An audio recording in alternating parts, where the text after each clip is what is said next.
half of our presentation. So as I mentioned a little bit earlier, we're going to be joined again this week by Garth. He was here to watch the session last week.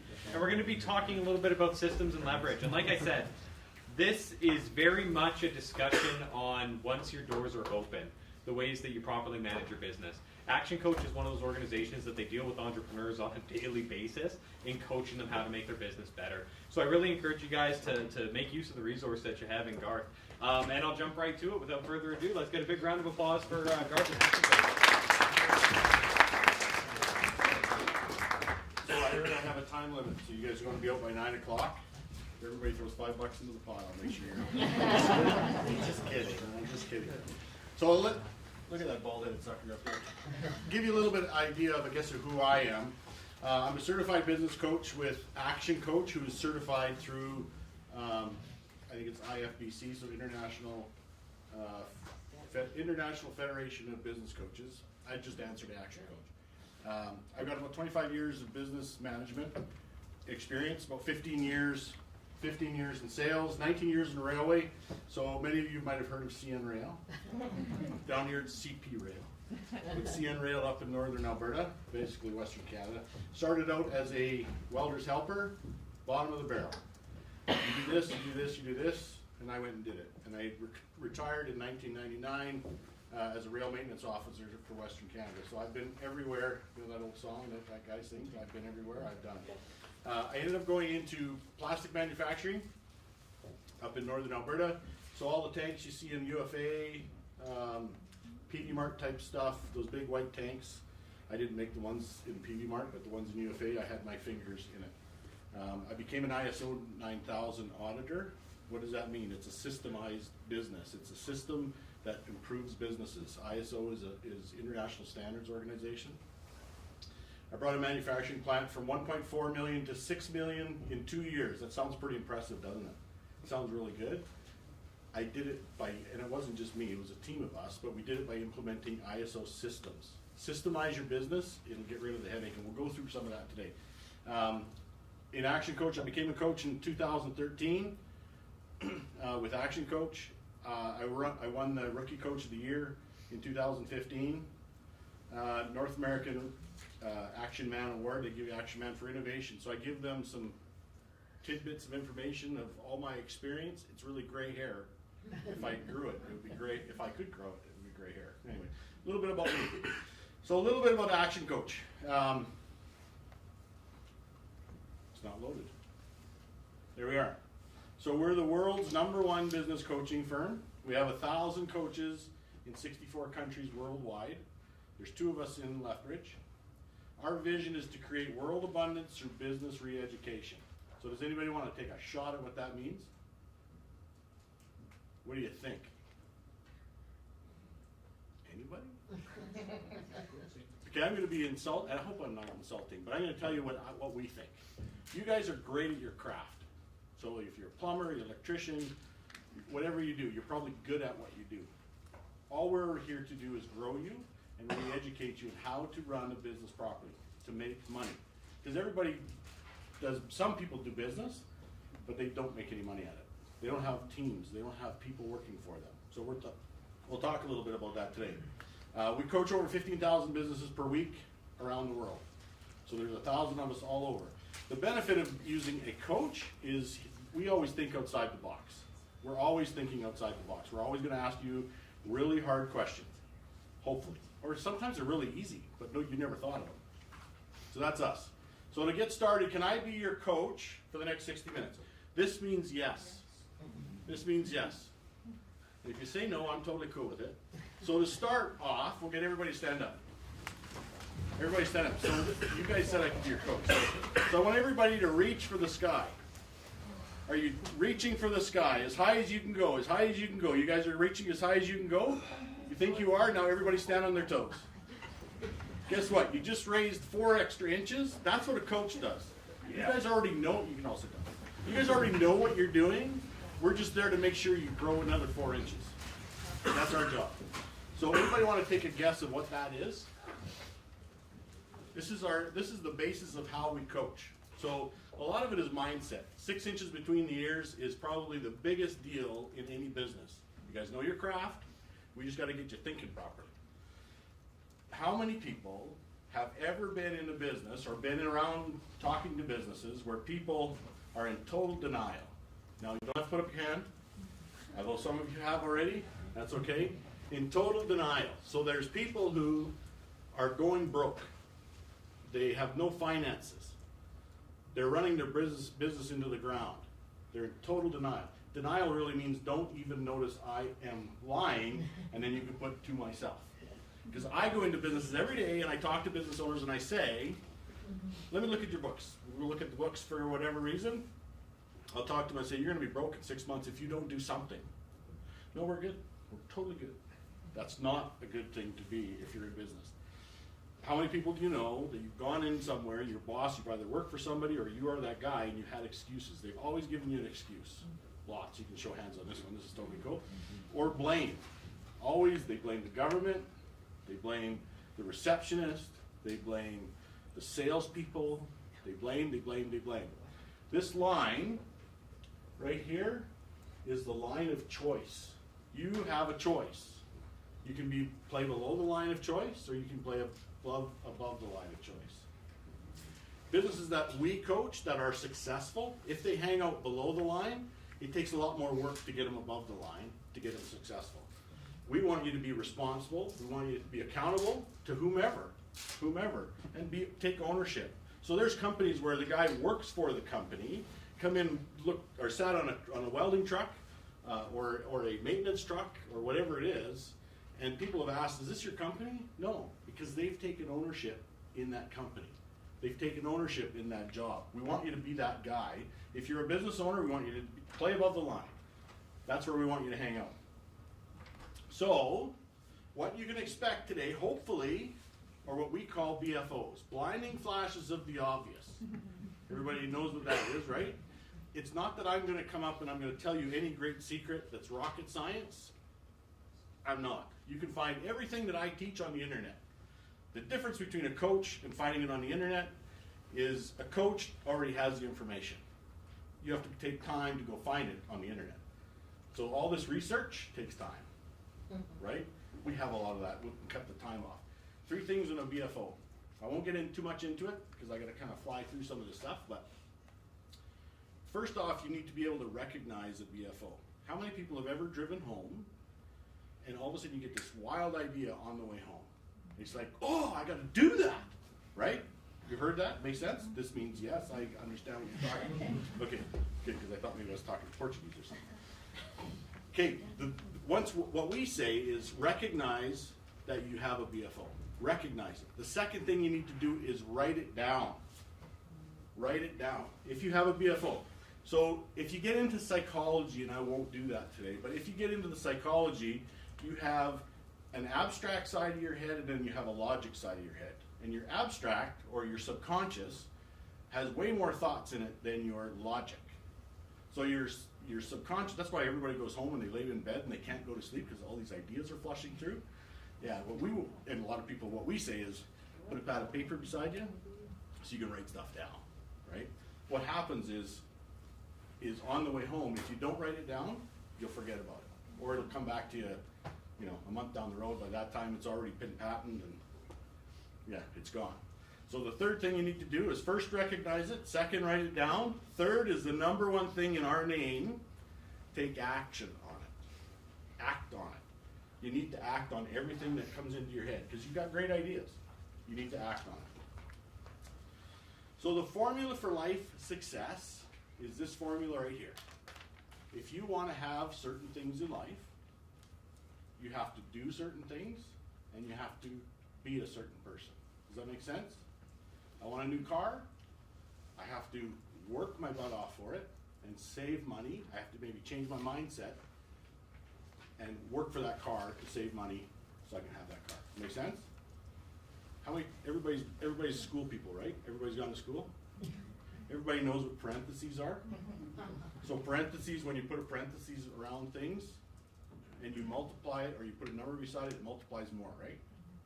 So the whole idea for us is what is your why? So I'll ask you a question. How many people here have kids? Grandkids? Great-grandkids? Okay, I accept grandkids, but anyways.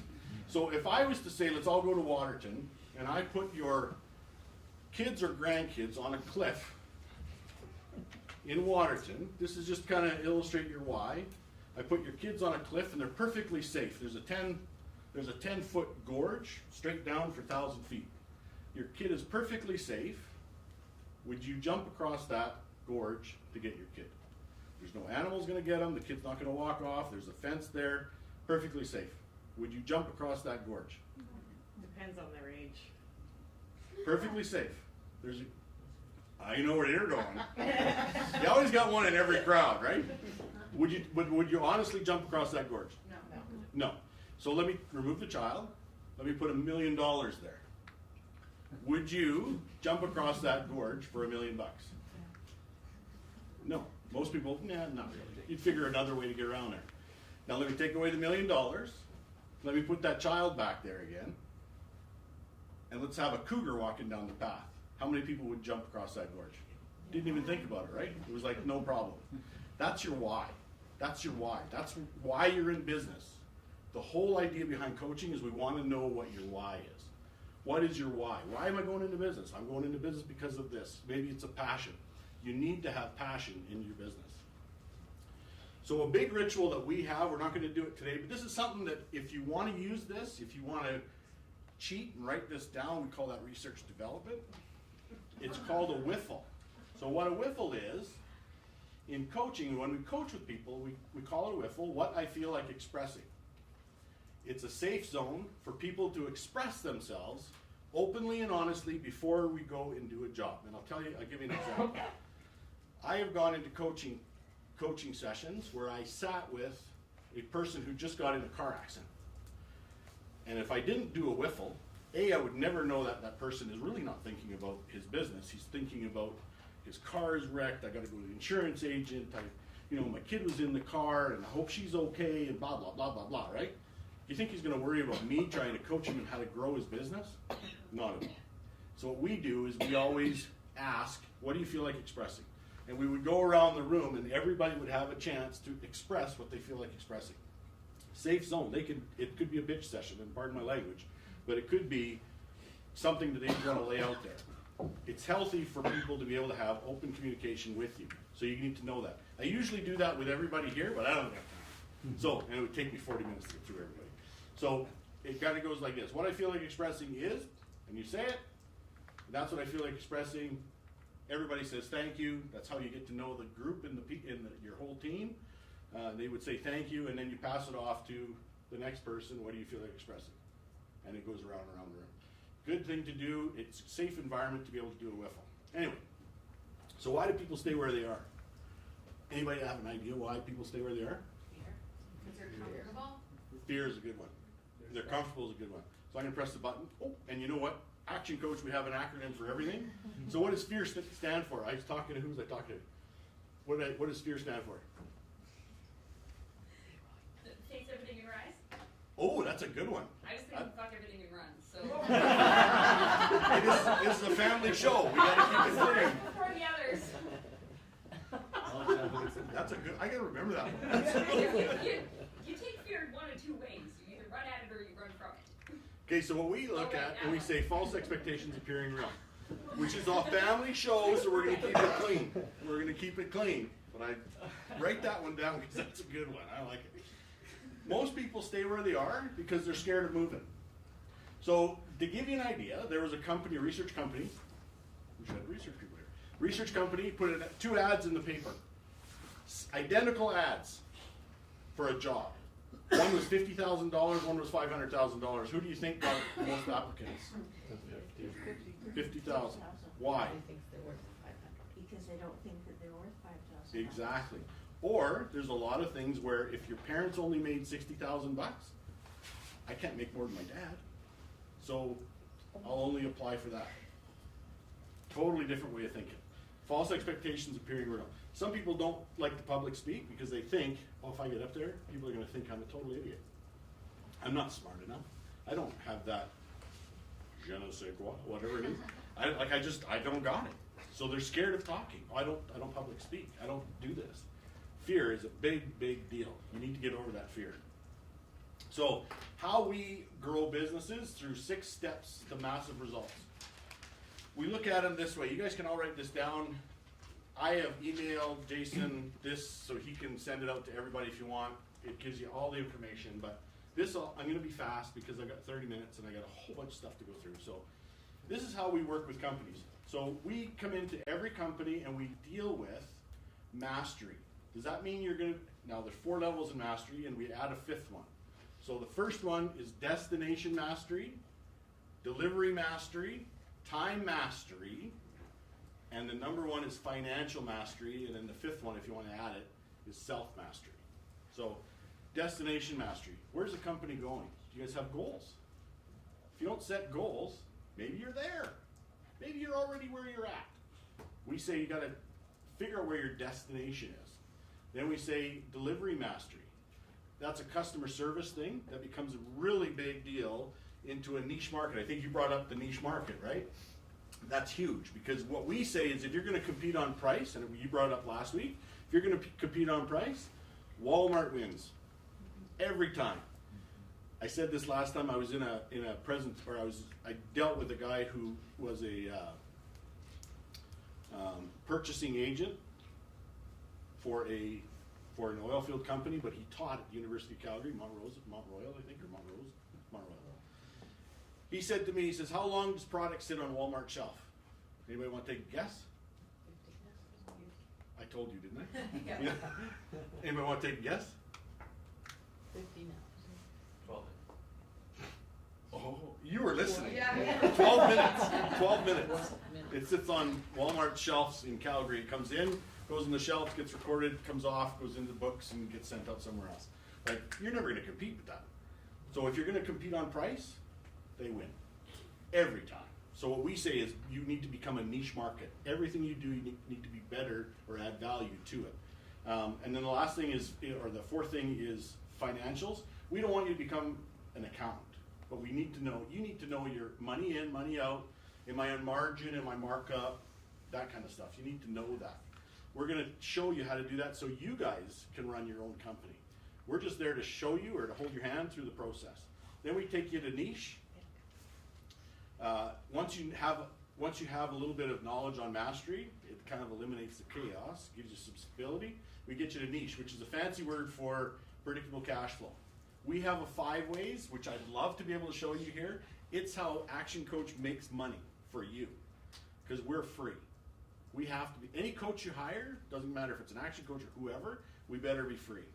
If we're costing you money, get rid of them. That easy. Get rid of them. I don't sign you into 5-year contracts that some people do. I go month to month. And if I'm not making you money, get rid of me. So what we do is we use the 5-way process, and if you want to ask your accountant, ask him how the 5-way works.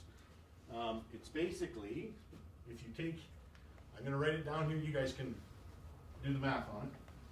So if you take your leads, conversion rate of your leads equals your customer. Oh, hold on. Let's do a different color. Is this permanent marker? No, none of them should be. Okay. If not, we'll deal with it tomorrow. And then you go average dollar sale. This is all the trade secrets I'm telling you, so if you don't write this down, number of transactions equals revenue.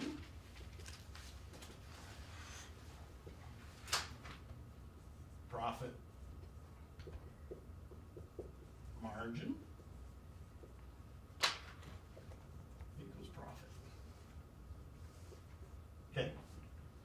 So what that says, do I want to write that down?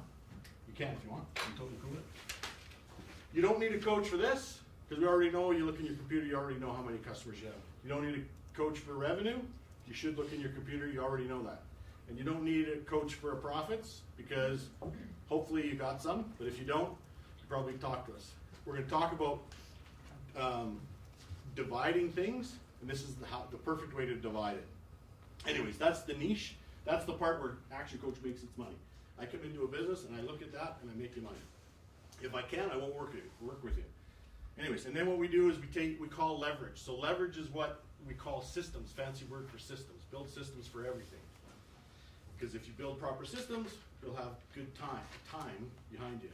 And then we want you to have the ability to hire the proper team that's going to run the systems, making money on a good foundation. Make sense? Any construction people here? So if you build a house on a crappy foundation, what happens? It'll tumble, right? If you build a business on crappy foundation, what'll happen? Same thing. Works the same. It's all the same. It's all relevant. Once you have a good team, how to hire the great team, you create synergy. Everybody knows what synergy is, right? If I put one person in a room and I ask them to list 10 things, they probably struggle for those 10 things. But if I put 2 people in the room and ask for 10 things, they'll come up with 15 or 20 because they'll play off each other. They start thinking of each other. That creates synergy. You want to have that in your company. And then you get results. At the end of the day, that's why coaches are hired. We want to have results. We want to have choice. Because if you don't have a choice in anything you do, you have a job. And what does job stand for? Acronym for just over broke. We don't want that. As business owners, you guys are all starting new businesses. We want you to be successful. We want you to be successful. Because ultimately, if you hire more people, you're successful. If you grow your finances and your profitability, that you're rich, you're successful. Everybody's definition of success is different. Yours could be different than mine, than his, than hers, than everybody's. So anyways, that's the 6-step how we run our businesses and grow our businesses that we coach. So that doesn't show up real pretty, but it's supposed to look a lot better than that. But systemize the routine, humanize the exception. So Brad Sugars, who's the founder of Action Coach, says, create a system every week. So when you guys are running, and you're running your business, create a system every week, and eventually you won't have to work. Your business will work on its own, which makes total sense. Systems run businesses, people run systems, you manage people. That's where you got to get the mindset of a business owner, not a technician. We're all great technicians. I'm a welder by trade. I'm a great technician. Get out of my way, I'll weld it. I can show you how to do it, right? Get out of that mindset. The key to business success is leverage. Everybody went to school. They all know what leverage is? You guys know what leverage is? Tell me what leverage is. I see lots of heads nodding. What does leverage mean? More efficient, to do something more efficiently by more people doing the work for you. I don't know. Okay, yeah, good. That's cool. That's cool. I like it. The multiplication factor of a certain effort through either a system or an actual lever. Are you an engineering student? No. Okay, 'cause you I use just way- have an engineering mind. Okay, so everybody knows about the fulcrum, right? Where you take a stick and you got a big thing over here and you got the stick and you could press, one little guy like me could press down and lift up something. Block and tackle is leverage, right? One little chain, one little 200-pound guy, multiply force, right? So leverage, that's what we want to do in business. We want to lever our resources that we have, and I'll give you a list of what they are. Ever more with ever less, ever more with ever less. So I put books out here. Brad Sugars is a great speaker, but for him to come and speak at every function, that would be way too costly, I think, right? So what he does is he has all of us give him information, and he writes books. So if you have a great thing, you can leverage and write a book with it, or you write it in a book, and then instead of him having to be do a presentation, he'll just sell books. You can, I mean, I've got way more books just at a small table. I think there's 15 or 20 books. And then divide to multiply. This is perfect, divide to multiply. We already know what our profit is, we know what our revenue is, and we know how many customers are. But we cut them apart, we divide them. I could put numbers to this and I would just shock the crap out of you. That most businesses, I can increase, as a coach, I can increase you by 61% profitability today when I take over when I come in to work with your company. 61% profits. That's not bad, hey? Pretty good? That sucks. But 61 is legitimate. I average probably about 389% profitability. You don't have to work any harder. I'm not giving you 24 hours to work now instead of 12. I'm trying to cut your time back. Mathematically, math never lies. We lie all the time. This is a perfect way to show divide to multiply. Perfect way. So the key to leverage is systems. We have an acronym for systems. So what does that mean? Anybody want to take a guess? No, anybody. I'm totally good with it. You guys are not a good crowd tonight. You're just not like. Inappropriate. Pardon? Mine are all inappropriate. Yes, it's a family show. There's no children here, is there? Where's the kid? She's home now. All good. So we look at it and we say, saving yourself time, energy, and money. If it's not a good system. Anybody heard of this company? Anybody heard of them? Yes. It's my last name. They are the system people. I think you mentioned it last week, didn't you? They are like the system people of the world. You know, you walk in I was a chef. You know, I was 16, so that's like 100 years ago. I was a chef. I put the burger on the pan. When the bell rang, I flipped the burger. When the bell rang, I put it on the bun, put it in a box, put it on the shelf. I'm a chef. Not really. That's a perfect system. If you guys have systems, that's what you want to do, is build a system for everything you do. Everything you do. 4 ways to leverage your business is, oh, it doesn't. Yeah, leverage through people. You want to train your people that they know how to take care of your customers, your clients. You don't want to do everything. You don't want to do everything, because then all you have is a JOB, and a JOB is just over broke, right? We don't want to do that. We want to leverage our people to make sure that they're trained so that they can take care of people. You have more time to go golfing or fishing or sit on the lake or whatever. You want to leverage through systems, create systems, document systems. Document everything you do and build a system for it. You want to leverage through marketing, proper marketing. So these people who spoke just a minute, like, that makes total sense. I'm sitting up there going, nodding my head. That probably looks like one of those dolls. Makes total sense. Do your homework. Figure it out. We call it testing and measuring. Test and measure everything. Test it. If you're going to do a radio ad, test it. Have them dial into a certain phone number. So you know that if they phone in the 555-5555 number, that came from the radio. And if you do a newspaper ad, have them dial in the 555-5554 number.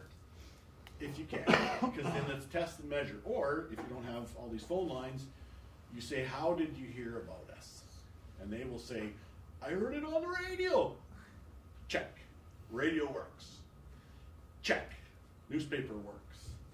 And then you go through the list and you say, I just spent, $52,000 on a newspaper ad and it didn't work. Well, now you know, maybe newspaper doesn't work.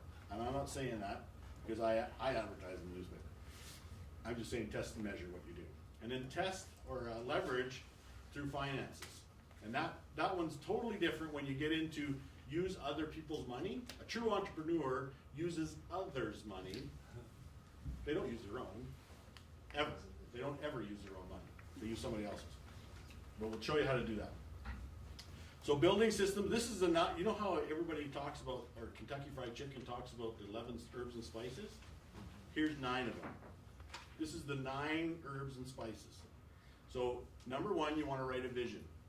Where am I going with this business? And look far out, 10 years.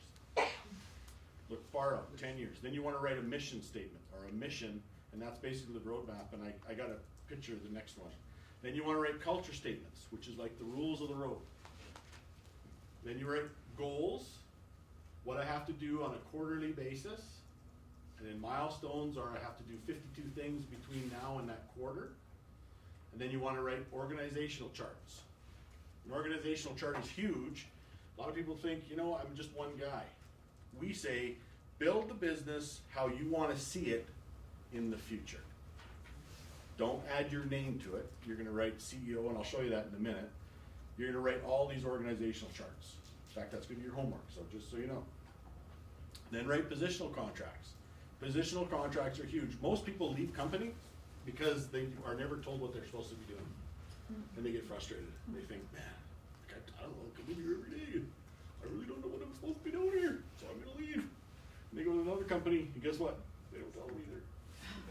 And then they go to the next one. KPIs. Who does what by when in a certain time period? Key performance indicators, what they're called. And then how-to manuals. And my how-to manuals, I'll show you this in the next couple 4 slides. How-to manuals are, we do it all the time. So we work in the university. We don't work in the university, but we put seminars in the university. We would tell them how to set up our room all the time, and they would never get it right, ever. So we set it up. We put the chairs where we wanted them. We stood back, because now it's the day and age of these things, right? We took a picture of it, 3 ways. This is what it looks like from the front, this is what it looks like from the side, this is what it looks like from the other side. And we email that to them, and every time we come, they're set up 100%. I mean, the odd time we screwed up, but 99.9% they're bang on the money. So, those are the things. So, vision, mission, goals. So start with the end in mind. Most people, when we work with you, we look at writing your 10-year goals. What do you want 10 years from now? I want to have a Maserati in, I don't know, Paris. Whatever, or a house in Paris. We look at 10 years. Then we bring you back to 5, then we bring you back to 3, then we bring you back to 1. And what we say is, a vision should be the summit. That should be the top of where you're going to go, the vision of where your company's going to go. The mission is why, or the path you're going to take. This is the path we're going to take. This is the mission of what you're going to write. And then your goals should be measurable mile markers along that path. Quarter, every month. So sales, every month, I mean, you've got to do $22,000 in business, or $55,000 in business, or $100,000 in business. And then you're going to have little milestone markers within that month to make sure that your sales are hit. And then the culture is who's on the bus.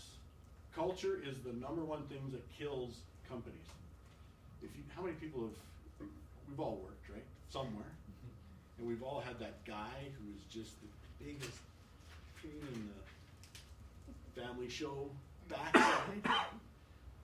Culture's huge. Make sure you have the right people on the bus. Make sure you have the right people on the bus. So organizational chart. When you build an organizational chart, yeah, these things all look way different on this one compared to mine, but that's cool. You want to look at, build an organizational chart for your company in the future. You want to make sure that you build it for the future. And write down, don't write your name in anything. Just write down positions and who answers to who and whatever. And then what you want to do is you want to look at positional contracts. Once you have an org chart done, it's time to write down positional contracts or position contract for each person to fill each position. A lot of times that's what we do. Now that you start, think about who will be responsible for doing each and every task in that job. Everybody here, are you all sole proprietors? Most of you? Like sole proprietors, one person, you. That's it? Are you gonna ever hire anybody else? Subcontractors, maybe? Okay, like 2, 3, 4 people? Yeah. So a positional contract, if you do it now, you don't have to worry about it when you start hiring people, because they're gonna walk in and say, okay, what do I have to do? If you already have it written, this is your job description, this is your positional contract, this is what is expected. And you know what, if you send me an email, I will be more than happy to send you positional contracts, blank ones, and you fill in the information. Ideally, they want to all look the same. Who's accountable to who? To hit each goal. I have 10 minutes, I gotta fly. Okay, and who will report to whom? That's important, because I've worked for companies where they're very horizontal. My door is always open. Can I be honest? That's a load of crap. Because what happens is you get every phone call, you take every message. That's not healthy. Vertical is not healthy either, because you always answer to him and answer to him and answer to him. But you have to have somewhat of a mix in there. A little bit of horizontal and a little bit of vertical. But ideally, you want people who are under you that you don't have to worry about taking 35 people's phone calls. Yeah, well, you said your door is always open. It's not always open. You can't have that. To grow a business, you can't have that. And divide the task and the responsibility is a great start. Dividing the tasks is a great start. Most positional contracts and position descriptions follow the same format. So it doesn't matter if you're the janitor on the floor or the president. They're usually look the same. Your job position, who you report to, all the company information, and then your KPIs underneath. And that's next. So KPIs is how to add key performance indicators to each position. Generally think of the 6 tasks or outcomes you want them to measure on most. Everything has a measurement. Everything has a measurement. It doesn't matter what job you have. If you're a janitor, if you're a floor shop, if you sell flowers, if you sell cars, there's a measurement for everything. And if you do that today, going down the road when you have 10 employees, it's an easy measurement to fill. Think about how to add bonuses in. So if you want them to sell 2 cars a month, if you sell 3 cars a month, I will give you a percentage of a bonus. If you sell 4 cars a month, I will give you a percentage of a bonus. People will be incentivized, is that a word? They'll get excited when they can make extra cash.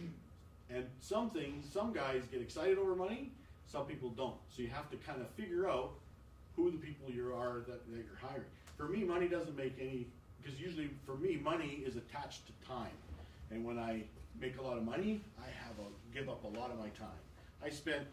I'm thinking 12 to 14 hours a day in the field, 6.5 to 7 days, 7.5 days a week. I mean, you can't have 7.5 days in a week, but it felt that I was all the time working. I made a whack of money, a ton of money, but I never saw my kids. I never saw my wife. My wife is very independent. I'll tell her that I'm the husband of the family, and she'll go, yeah, well, she knows better. You need to measure every position. Not good enough to say, well, it's hard to measure their performance. You can do it. Everything can be measured. That's where companies make money, and that's also where companies lose money, is when they stop measuring. They make money when they measure. Everything has to have measurement. Everybody needs to be reviewed. How many people have ever gone to a review? How many, every 6 months? Really? Good company. They made me do it myself too. I had to submit my own review before they give me their review. Yeah, that's cool. I did that with CN. It was awesome. We did every month. Every month was a review? One-on-one. But did they give you a review and tell you where your weak spots are, or was it just a BS session? No, it was your responsibility to track all of your numbers. And then Okay. you sat one-on-one with the boss, and you went through where you needed to improve and where you were doing really well. And it was all written down? Yeah, it was all tracked and Awesome. written down on a Awesome. daily basis. Awesome. Yes, but I mean, the numbers at the end of the year are great. But you know where if You you're, can't know where you're going if you don't know where you've been. thank you. That's awesome. Because it's really important to know that. And I work for corporations. I mean, if you looked at my resume, you'd think I'd never hold a job. But I mean, 19 years with CN. I work for Shell Canada. I work for Marmot Plastics. I work for Polywest. I work for Norwesco. I work for Focus. I work for Arctic Alloys. Like, really, the guy can't hold a flipping job. The problem is most of these companies never did a review. I didn't know if I was good. I didn't know if I was bad or where I could get better at. You need to put those systems into play right off the get-go. So if it's monthly, that's great. If it's quarterly, that's cool. If it's at least half a year, that's okay. That's If what it- they based our raises off of too, right? So we sat down Yeah. last month, the goals that were set, if you met them, that's when you got your raises, because otherwise before that you had no structure on how to figure out if you could even make more money. Cool. So it was. Who's the company, if you don't mind me asking? I'm a hairdresser, so Yeah. it's called Summit Salon Services. They've developed this whole business, school for salon owners to go to learn how to run their salons more like a business and not just kind of like, oh, hey, how's it going? Thanks for coming in. Cool. So we had a business coach that came in and implemented all of that structure and that plan that Summit Salon Services has developed. So it's That's awesome. all across North America. So I can't specifically say which, I mean, our Yeah, salon. because they probably take away and they say, okay, you got 5 chairs. How much money do you make per chair? How many hours a day are the chairs filled? The coaching company probably looks at all that. Absolutely, and yeah, you determines. can just sit down Yep. with your boss and determine whatever, and you can split up the chairs to make more money, or, they basically teach you how to run your salon more efficiently, to make the most amount of money with the less amount of time spent behind the chair. Yeah. I like it. Then add KPIs to all departments. So once you do KPIs for you individual, then you wanna add it to the department. So you've got a sales department, KPIs all contribute. Then you find out, A, if Bob is okay, Tim says, you know, Harry is meh, but Garth is awesome. And then you add it all together. I know I work for a company that I maintained the whole department. Not that I was good, just that I built relationships. Relationships are key too, by the way. Anyways, I don't have time to go into that. But anyways, how-to system. Systemize the routine, humanize the exception. The biggest job, systemize. So whatever you're doing, figure out the job and then systemize it. Make a list of every routine task for every position. You can do it, or the people in the positions can do it. Ideally, what we want to do is get the people to systemize their job. Because if I sat an owner in the room and an employee in the room and I said, Mr. Employee, what do you do? And write it all down, write it down. And then Mr. Owner, you tell me what he does. And I put the two lists together, they don't even look the same. Because that guy thinks he does something and the owner thinks he does something totally different. So you get that, once he does it, then you put them together and you combine them. Break them down into daily, weekly, and monthly tasks. Systemize the daily first from the bottom of the organization. So right from the, whoever's on the, and I shouldn't say this, but like the person right on the main floor, let him start doing his and then start working up. Because then you'll start figuring out who answers to who and how the guy above can help the guy below. So these are the how-tos. How many people have ever gone into a plant? Okay, well, you're all decently young. So back in the olden days, when you went into a plant, like a gas plant, you would go in and they would have training day on a Tuesday. Everybody ever gone to that? You're an old timer, so you've been around for a while. I'm pointing at you, brother. So I remember going into the plants where Tuesday was training day. So if you happened to do work, had to go in there on Wednesday, too bad.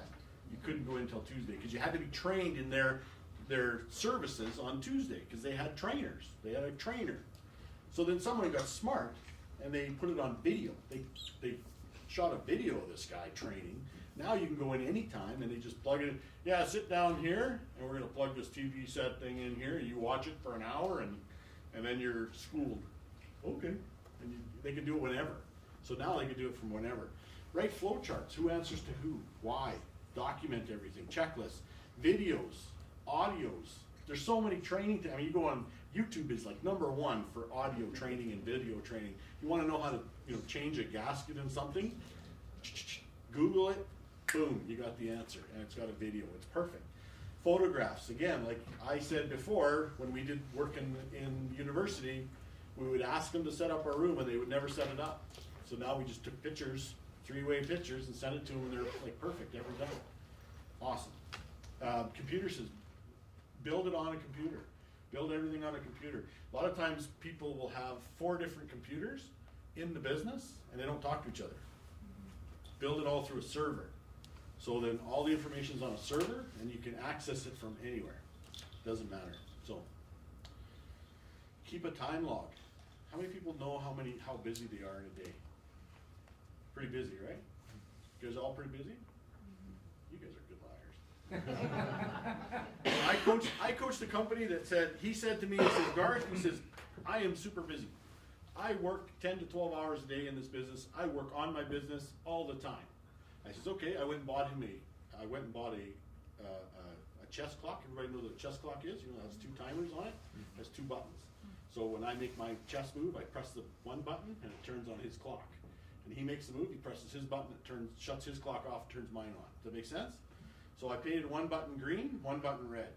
And I said, when you're working, press the green button. And when somebody interrupts you, and somebody disturbs you, and you're doing just stuff, press the red button. So he goes, okay, and I said, I want you to do that for 2 weeks. So of course, I go in to see him the 1 week, and we didn't talk about time, never talked about time. And I went in to see him the 2nd week, and there was a hole in the wall. And he built the frame around it. So there's, he built the frame. So this is my artistic. And there's a hole. So of course I gotta ask, right? He says, what the heck is that? He says, well, I got so ticked off, he says, because I was pressing the green and red button, and I found out I was only working 2 hours a day. I was in the shop for 12 or 10. I got so mad I picked up this stupid clock you gave me. He says, I pitched it against the wall, and I put a hole in the wall. And I went, oh. So he says, I put the frame around it to remind me that I spend too much time doing BS stuff. Great. Where's the clock? He goes, it's broke. That thing cost me $100. And he broke it. It's a good reminder. So you got to keep a time log. Record what you do and every hour of the working day. Weekly, track your tasks you spend most of your time on. It's 9 o'clock, I'll get you out of here. No $5 bills, though. Either delegate or systemize these tasks to eventually remove yourself from the company. You want to remove yourself from the company. When we coach you, we ask, when's your end date? When are you out of the company? That doesn't mean you're going to sell it. We just want to know when your end date is. 5 years from now, good. Because in 5 years, we're going to have it working that you don't have to be there. That's ideal. That's what we want to do. This is what a default diary looks like. So this is my default diary, my old default diary. So you'll see all the different things that I have. So 7 o'clock in the morning, I do IVVMs. That's a whole other coaching conflict. That's whatever. How people talk about stuff. Administration, proposals, networking, supervision of people, blah, blah, blah. That's what it kind of looks like.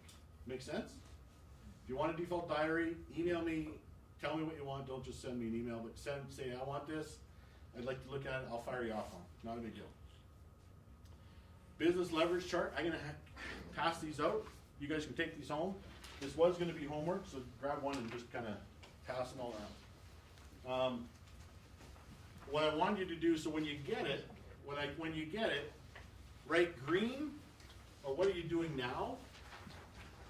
What are we doing now that works great? And some of these things you guys may not have a business working right now, and that's cool. But just write at the top, green. What are we doing now? Yellow. What are we doing now that could be improved? Red. What's on the list that we are not doing but should be doing? And purple are my BFOs. Blinding flashes of the obvious, or what we could take action on right away. Take that home, just write those colors up on the top, and then go home and ask for your kids or grandkids coloring stuff, and then outline it and round, just kind of color them in. It's good information. Some of that stuff you guys may not use. I'm totally cool with it, but it's good information. So homework. You guys come here and you thought no homework. I want you guys to go home and I want you to think about the company, and I want you to write an organizational chart for your finished company. So there's going to be you at the, well, I don't know, maybe not, you're not going to be at the top, but there's going to be somebody, there's going to be a president, and you're going to have a person in charge of sales, you're going to have a person in charge of operation. It's your company. I can't tell you how to do this, but I'm going to give you an example of, you're going to write an organizational chart. Does that make sense? This means yes. Okay. You got it? That's homework for next week. Because I'll be here next week. And if I'm not, you will be. I just wrote it down. Okay. Create a template of positional contract for people who are going to work for you. Who do they work? What's their job title? Who do they answer to? How many hours a day are they going to work? And what you want them to do in their job. So what's your job? Can I ask what your job is? Like, what do you do? I'm dental hygienist. Whoa. So I bet you guys don't have that there. Depends. It's not too detailed. No, it's just kind of like come on in and have a good time. Yeah. You know your job. You know your job. Yeah. Anyways, go back and write a positional contract of who answers to who, and then just grow on it. I mean, you know what? It doesn't have to be perfect. It doesn't have to be beautiful. I will send you some information. If you guys ask, I'll send. If you don't ask, I won't send. You guys have access to my emails and everything. So create a list of all the routine tasks and track your time spent the next, and each task, then categorize, prioritization. Kind of figure out what you're doing. Because you'll find out you may be spending 10, 12 hours doing that stuff that you don't really need to. and then keep a time log for the next 2 weeks. Can you guys do that? You guys all have day timers? Keep a time log. You'll be amazed at how much time you waste. I don't wanna say, time waster, but you're time wasters. Does any of this make sense? Any questions? I'm not gonna answer them, but you have any questions? No questions? We're